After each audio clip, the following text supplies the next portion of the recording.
premier, c'est tout simplement valider le plan d'hygiène, à savoir je nettoie, je désinfecte, est-ce que c'est efficace.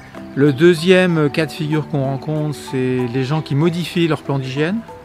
C'est-à-dire je change de produit, je change de son application, je passe d'un procédé par exemple thermique à un procédé chimique. Est-ce que ça marche? Est-ce que ça vaut le coup? Et puis le troisième cas de figure, c'est l'accident microbiologique.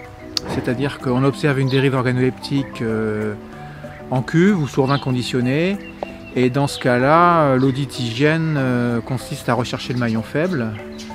D'où ça vient? Est-ce que ça vient du produit? Est-ce que ça vient de la dose d'application, du temps de contact?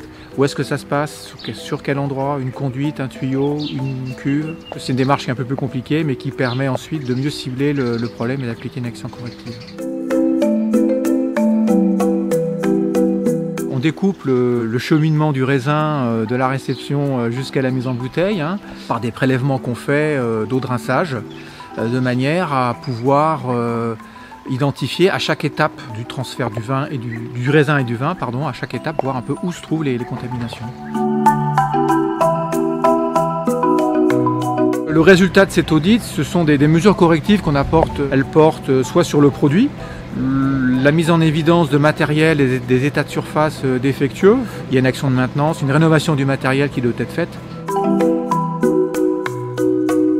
D'abord en termes de gestion de temps de travail, en termes d'utilisation de produits chimiques dangereux, en termes de consommation d'eau non négligeable et de coûts énergétiques. Donc l'audit hygiène, c'est vraiment une réponse pertinente pour pouvoir juger de l'efficacité du travail qu'on fait par rapport à toutes ces contraintes.